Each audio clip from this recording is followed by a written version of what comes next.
বর্তমান পরিস্থিতিতে উত্তাপের সঙ্গে সঙ্গে দিল্লির আবহাওয়া অত্যন্ত জটিল থেকে জটিলতর হচ্ছে।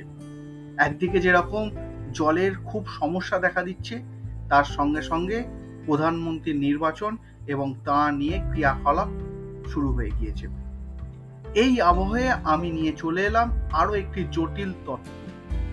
কলকাতা থেকে দিল্লিতে রাজধানী স্থানান্তর কি কারণে হয়েছিল, কেন হয়েছিল, তার ইতিহাস নিয়ে আজকের পর্ব। আমি অর্ণব, আপনারা শুনছেন ইতি তোমাদের অর্ণব। এখানে আমি, আপনি আর নতুন কিছু তথ্য নিয়ে প্রত্যেক পর্বের মতো। চলুন তাহলে দেরি না করে আজকের পর্ব শুরু করি। কলকাতা থেকে দিল্লি। বঙ্গভঙ্গ বিরোধী আন্দোলনের ধাক্কা সামলাতে পারেনি ব্রিটিশ রাজ।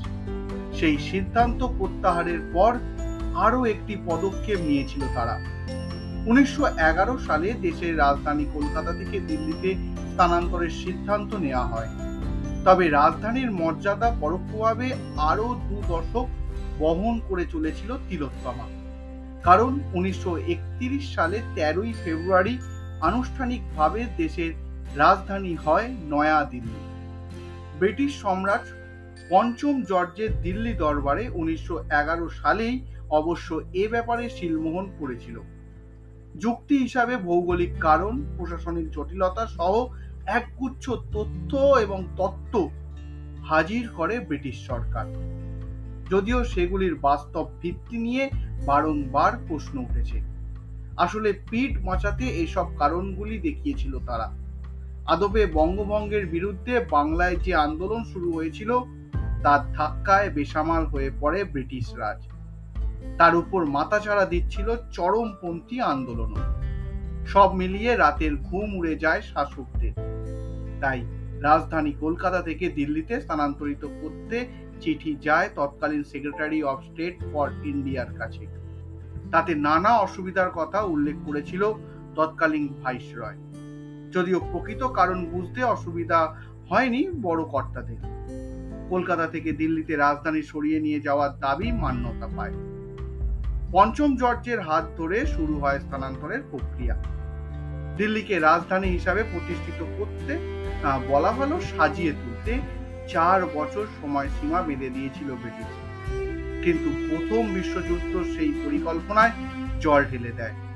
যুদ্ধে বিপুল খরচ সামলে রাজধানীতে প্রশাসনিক দপ্তর সহ অন্যান্য প্রাতিষ্ঠানিক অফিস তৈরির কাজে বেশ বেগ পেতে হয়, ধাক্কা খেতে হয়।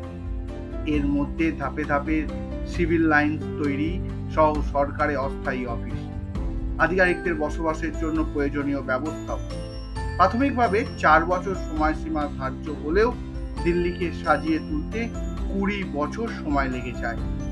1931 সালে তৎকালীন ভাইসরয় লর্ড আরউইনের হাত ধরেই বিশ্বের সবচেয়ে বড় গণতান্ত্রিক দেশের রাজধানী হিসাবে যাত্রা শুরু করে দিল্লি, নয়া দিল্লি, পুরনো দিল্লি। এই দিল্লি এখন খুব গরম, প্রকৃতির সঙ্গে যেরকম ভাবে পাল্লা দিচ্ছে সেই সঙ্গে সঙ্গে রাজনীতিতেও। কিন্তু বিগত বছরগুলিতেও তার আঁচ সেইভাবেই উত্তপ্ত হয়ে উঠেছিল এবং সেই আঁচ পড়েছিল বাংলা থেকেই। কিরকম লাগলো আজকের পর্ব অবশ্যই আমাকে লিখে জানাবেন, আর লিখে জানাবেন কিরকম লাগছে আপনাদের। আমার এই পর্বগুলোকে এইভাবে এগিয়ে নিয়ে যাওয়া কি আমার উচিত হবে? নতুন যারা শুনছেন তারা অবশ্যই অন্য পর্বগুলো শুনে নিয়ে একটি রেটিং দেবেন, এই আশা রাখি। আর বন্ধুদের মাঝে ছড়িয়ে দেবেন, শেয়ার করবেন। এই বলেই আজকের পর্ব এখানে শেষ করব।